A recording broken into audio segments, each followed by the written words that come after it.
ज्येष्ठराजं ब्रह्मणां ब्रह्मणस्पद नः शृण्वन्नोतिभिः सीदसादनम् ॐ स्वस्ति नो मिमेदामश्विना भगः स्वस्ति देव्यदेतिरनर्वणाः स्वस्ति पूषा असुरो ददातु नः स्वस्ति द्यावा पृथिवी सुचेतुना स्वस्तये वायमुपपर्वामहै सोमौ स्वस्ति भुवनस्य यस्पतिः बृहस्पतिं सर्वगणौ स्वस्तये स्वस्तय आदित्यासो भवन्तु नः विश्वे देवानो अद्य स्वस्तये वैश्वानरो वसुरग्ने स्वस्तये देवा अवन्त्वभव स्वस्तये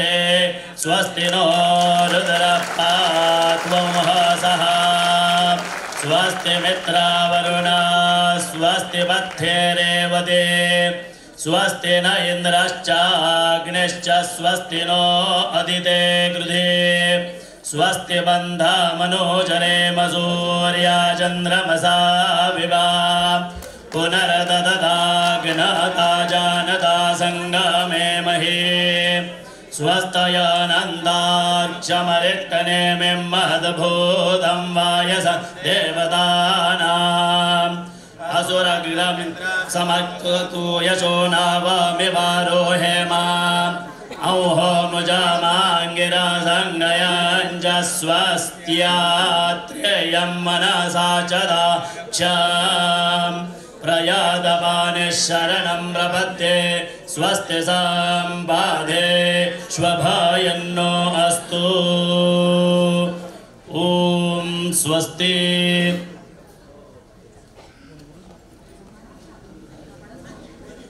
ॐ अग्निरायुष्मान् सवनस्पतिभिरायुष्मान् देनत्वायुषायुष्मन्दङ्गरोमि सोम आयुष्मान् स ओषधिभिरायुष्मा तेन त्वायुषायुष्मन्दङ्गरोमि यज्ञ आयुष्मान् स दक्षिणाभिरायुष्मान् तेन त्वायुषायुष्मन्दङ्गरोमि ब्रह्मायुष्मत्तद्ब्राह्मणैरायुष्मत्तेन त्वायुषायुष्मन्दङ्गरोमि देवा आयुष्मन्दस्ते मृतेनायुष्मन्दस्तेन त्वायुषायुष्मन्दङ्गरोमि श्रीर्वर्चस्वमायुष्यमारोग्यमाविधान् शोभमानं महीयते धान्यं धनं पशुं बहुपुत्रलाभं शतसंवत्सर दीर्घमायुः शतायुधाय शतवीर्याय शतोदयेऽभिमतिशाहे शतयो नः शरदो अजेतानिन्द्रो नेशतदुरितानि विश्वा ये चत्वारः पथयो देवयाना अन्तराद्या वा पृथिवी वियन्ते तेषां यो अज्जानि मजेति माहवा तस्मै नो देवा परिधत्ते ह सर्वे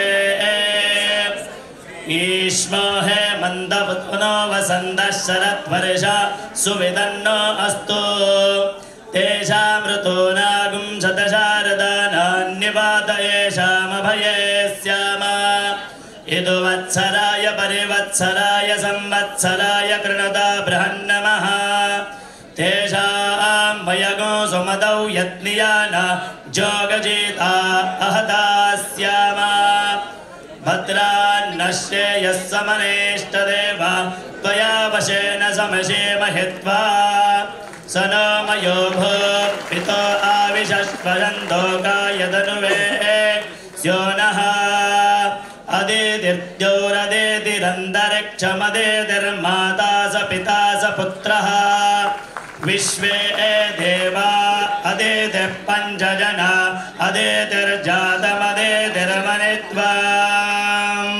श्रिये जातः श्रिय आनिरीयाय श्रियं वयो जरितृभ्यो ददाति श्रियं वसाना अमृतत्वमायन्भवन् सत्यासामिदामितद्रौ श्रिय एवैनन्दच्छ्रियामा ददाति सन्दतमृजावशकृत्यं सन्दत्यै सन्धीयते प्रजया पशुभिर्य एवं वेद यस्मिन् ब्रह्माभ्यजयत् सर्वमेतदा अमञ्जलोकमिदमोच सर्वं तन्नो नक्षत्रमभिजिद्विजित्य श्रियं दधात्वरुणीयमानाम् अहे बुद्धियमन्द्रं मे गोपाय यं ऋजयस्त्रयीविदा विदुः ऋजः सामानि यजोगुंसि सा हि श्रीरमृता सदा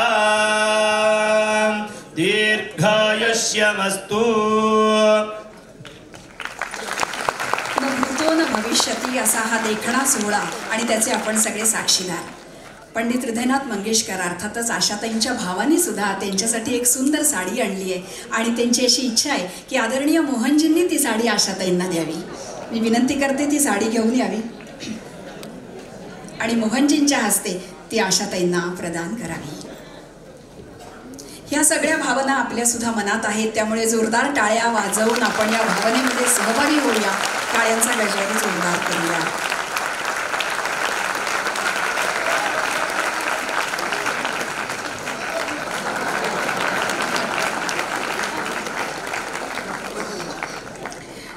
आणखीन एका महत्त्वाच्या सोहळ्याकडे मी आपल्याला नेणार आहे। मान्यवरांना विनंती आपण स्थानापन्न व्हावं। विमोचनाकडे मी आपल्याला नेणार आहे। स्वरस्वामिनी आशा या पुस्तकाचं विमोचन।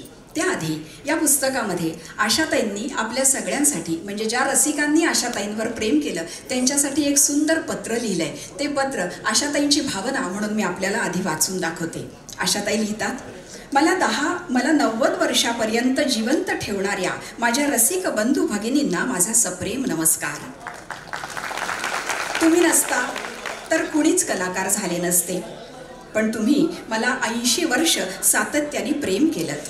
माझ्या जीवनात कष्ट बघून तुम्ही मला तुमच्या घरातली एक सदस्य मानता। धन्यवाद हा शब्द फार छोटा आहे, मला असंच प्रेम देत राहा। तुमचीच आशा भोसले। मी विनंती करते आपल्या सगळ्यांच्या वतीनं आदरणीय माननीय डॉक्टर मोहनजी भागवत यांना त्यांनी या सुरेख पुस्तकाचं प्रकाशन करावं आणि प्रकाशक म्हणून डिंपल प्रकाशनचे अशोक मुळे यांना पण मी मंचावर आमंत्रित करते। अशोकजी मुळे यांनी कृपया मंचावर यावं। डिंपल प्रकाशनचं हे 50वे वर्ष आहे, सुवर्ण महोत्सवी वर्ष आहे। डिंपल प्रकाशनसाठी सुद्धा एकदा टाळ्या आणि एक महत्त्वाचा सोहळा आपल्या सगळ्यांसाठी। स्वरस्वामिनी आशा या सुरेख ग्रंथाचं प्रकाशन राष्ट्रीय स्वयंसेवक संघाचे परमपूजनीय सरसंघचालक डॉक्टर मोहनजी भागवत यांच्या शुभ हस्ते। उत्कृष्ट छपाई, दुर्मिळ छायाचित्र आणि 90 मान्यवरांचे लेख असा हा सुंदर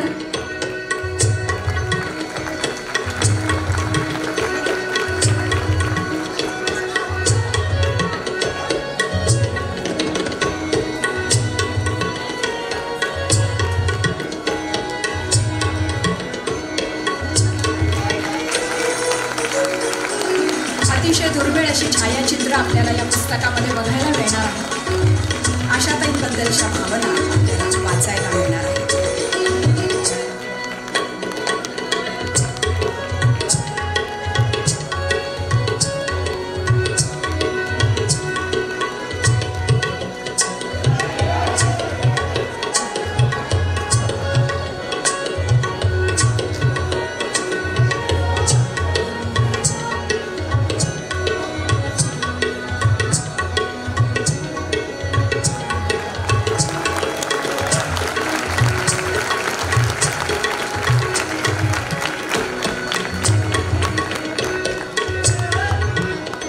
धन्यवाद। मान्यवरांना विनंती आपण स्थानापन्न व्हावं आणि कार्यक्रमाला पुढे नेत मी या ठिकाणी ॲडव्होकेट आशिष शेलार यांना आमंत्रित करणार आहे। आशाताई आणि ॲडव्होकेट आशिष शेलार यांचं एक वेगळंच नातं आहे. हे पुस्तक जेव्हा करायचं ठरलं तेव्हा जगातील नंबर 1चं पुस्तक झालं पाहिजे असा आग्रह ॲडव्होकेट आशिष शेलार यांनी धरला आणि आम्ही तुमच्या सतत पाठीशी आहोत असं आश्वासन सुद्धा दिलं आणि त्यातूनच आजचा हा सोहळा आणि अर्थातच हे पुस्तक आपल्यासमोर आहे. सन्मानपूर्वक आमंत्रित करते ॲडव्होकेट